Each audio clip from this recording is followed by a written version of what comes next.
نبوت کی صلاحیت پیدا کرنے کے لیے پھر یہ خرق عادت کے طور پر یہ معجزہ ظاہر کیا گیا. یہ تیسری مرتبہ تھی. اب اللہ کے نبی صلی اللہ علیہ وسلم کے اندر وہ قوت اور طاقت ڈال دی گئی اور وہ حکمت اور مصلیحت کا ڈال دی گئی اور وہ سارے علوم جو انبیاء اکرام علیہ الصلوۃ والسلام کو دیے جانے تھے آپ صلی اللہ علیہ وسلم کے اندر اللہ نے جو ہے ڈال دیے. اب آپ جو ہے نبوت کی دعوت کو لے کر کھڑے ہوئے, انفرادی دعوت, اجتماعی دعوت دے کر کھڑے ہوئے, یہاں تک کہ ایک وقت آیا کہ نبوت کا کام کرتے کرتے چند لوگ آپ کے ہاتھ پہ اوپر ایمان لے آئے. پھر آپ کو اب اللہ نے معراج کرانے کا فیصلہ کیا. معراج کے تعلق سے ہم گزشتہ سالوں میں تفصیلی بحث کر چکے ہیں. اب یہ سیرت کے سیریز کے اندر اس کا تذکرہ آئے گا تو پھر معراج کا تذکرہ کریں گے. اب سمجھو, اب معراج کا تذکرہ آیا اور معراج میں اللہ کے نبی صلی اللہ علیہ وسلم کو عالم دنیا سے اٹھا کر عالم آسمان اور عالم علوی بتانا تھا. جنت جہنم جس کا تعلق بندے کے مرنے کے بعد کی زندگی سے ہے, وہ منظر اللہ کے نبی صلی اللہ علیہ وسلم کو دنیاوی جسم کے ساتھ بتانے تھے. وہ سارے منظر اللہ کے نبی کو بتانے تھے. اس لیے اب اندر میں ایسی صلاحیت کا ہونا ضروری تھا وہ سارے منظر کو دیکھ کر اس کا تحمل کر سکے, اس کو برداشت کر سکے. اس لیے اللہ کے نبی صلی اللہ علیہ وسلم کو معراج سے پہلے پھر ایک مرتبہ شک صدر کیا گیا, آپ کے قلب مبارک کو دھویا گیا اور سی لیا گیا. لہٰذا اللہ کے نبی بیان کرتے ہیں, میں اپنے گھر میں تھا, جبریل امین آئے. جبریل امین آنے کے بعد مجھ سے جو ہے میں نے دیکھا کہ جبریل امین سورج کے سامنے ہے اور مشرق مغرب کے اندر پھیلے ہوئے ہیں اور وہ اپنی اصلی حالت کے اندر ہے. میرے اندر اور ان کے اندر کچھ اجنبیت تھی, لہٰذا آپ نے جو ہے اجنبیت ختم کرنے, انسیت اور محبت پیدا کرنے کے لیے مجھ سے کچھ باتیں کی اور ایک جگہ کا اشارہ کیا کہ وہاں پر آ جاؤ. میں جب وہاں پر پہنچا تو ایک اور فرشتے آ گئے. وہاں پر اللہ کے نبی صلی اللہ علیہ وسلم کو لٹایا گیا. پھر 3 مرتبہ جیسا ہوا تھا پھر آپ کے سینے کو چاک کیا گیا, آپ کے قلب اطہر کو نکالا گیا, اس کو دھویا گیا, واپس رکھ کر جو ہے اس کو سی دیا گیا. وہ سلائی کے اثر حضرت انس کی روایت کے اندر ہے کہ ہم سلائی کے اثر اللہ کے نبی صلی اللہ علیہ وسلم کے سینے مبارک پر دیکھتے تھے. ٹھیک, اب وہ صلاحیت ڈال دی گئی جو معراج کے اندر کام آنے والی. اب آپ کی معراج ہوئی جس کو قرآن کہتا ہے سبحان الذی اسری بعبدہ لیلا من المسجد الحرام الی المسجد الاقصی, کہ پاک ہے وہ ذات جو لے گئی اپنے بندے کو راتوں رات مسجد حرام سے مسجد اقصی, پھر 7 آسمان کا سفر کرایا. تو وہ عالم علوی کے منظر کو دیکھنے کی صلاحیت آپ کے اندر پیدا ہو جائے. 4تھی مرتبہ سکے صدر کیا گیا. 4تھی مرتبہ 4 سال کی عمر کے اندر پہلا اور معراج کے اندر جو ہے آخری 4تھی مرتبہ جو ہے کیا گیا. یہ 4 مرتبہ آپ کے سینے کو کھولا گیا. اور میں نے بتایا یہ خرق عادت چیز تھی, لہٰذا یہ نبیوں کے ساتھ ہوتی ہے. اب یہاں پر ایک بات سمجھو, علماء کرام نے یہاں پر بحث کی ہے کہ بہت سارے جدید زمانے کے مورخین جب دین کو سمجھانے کے لیے آئے تو کہنے لگے کہ بھئی یہ بات سمجھ میں آتی نہیں ہے کہ بھئی ایک آدمی کا سینہ بھی کھولا جا رہا ہے اور اس کو سیا بھی جا رہا ہے. تو اب یہ سمجھنا مشکل نہیں رہا کیونکہ ابھی سینہ کھولنا عام ہو چکا ہے. اوپن ہارٹ سرجری کیا ہے؟ اوپن ہارٹ سرجری کیا ہے کہ بھئی ایک انسان دوسرے انسان کے سینے کو کھولتا ہے, اس کے اندر کے بلاکیج وغیرہ کو درست کرتا ہے, واپس سی دیتا ہے, یہاں تک کہ مشین بھی ڈال دیتا ہے, باہر کی چیز بھی انڈل ڈال دیتا ہے, پھر دوسرا انسان اٹھ کر کھڑے ہوتا ہے, دل دھڑکنا شروع ہو جاتا ہے. اور یہ کوئی آج کے زمانے میں ظاہر میں اس کو کوئی دلیل کی ضرورت نہیں, سمجھ میں آ جاتا. ٹھیک ہے, تو لہٰذا یہ لوگ وہ ہوئے کہ وہ کہنے لگے کہ حقیقت میں اللہ کے نبی کا سینہ نہیں چیرا گیا تھا بلکہ ایک مانوی شک صدر ہوا تھا. یعنی آپ کو اللہ جو علوم دیتا تھا اس پہ شرع صدر ہو جاتا تھا. دیکھو آپ سمجھو, شرع صدر کسے کہتے ہیں؟ شرع صدر کہتے ہیں کسی بات کے اوپر آدمی کو اتنا علم مل جائے کہ وہ مطمئن ہو جائے. وہ کیا ہو جائے؟ مطمئن ہو جائے. تو شرع صدر صرف نبی کے اس لیے خاص نہیں ہے.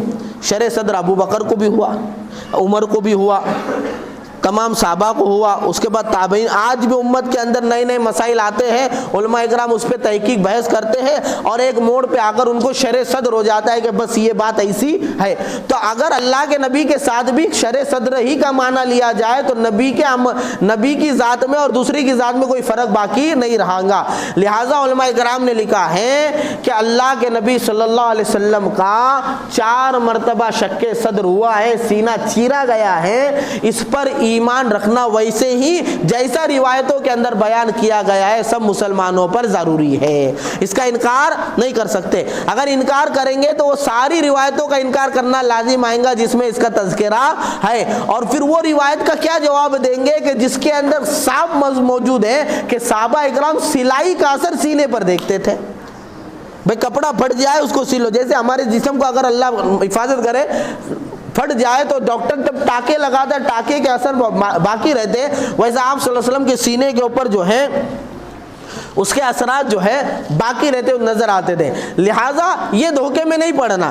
آج بھی یوٹیوب کے زمانے کے اندر بہت ایرے گہرے نتو خیرے اٹھ جاتے ہیں اور سیرت بیان کرتے اور مسائل بیان کرتے اور امت ان کو سنتی بھی ہے، تو یہ بیکار باتیں اگر سامنے آئے تو اس کو پہلے بازو میں رکھ دینا کہ علماء کا اور امت کا اس بات پر اتفاق ہے آج تک کے تمام علماء کا کہ سینہ جو چیرا گیا تھا حقیقت میں چیرا گیا تھا، اور شک سے تبھی تو معجزہ ہے وہ، تبھی تو خرق عادت ہے وہ، تبھی تو خرق مانوی طور پہ نہیں ہوا تھا، حقیقی طور پہ سینہ چیرا گیا تھا، اور اس کی حکمتیں میں نے بتایا کہ اس کو دھویا کیوں گیا اور چیرا کیوں گیا اور چاروں وقت میں کیا حکمت ملحوظ تھی جس سے کہ تفصیل کے ساتھ بیان کیا گیا۔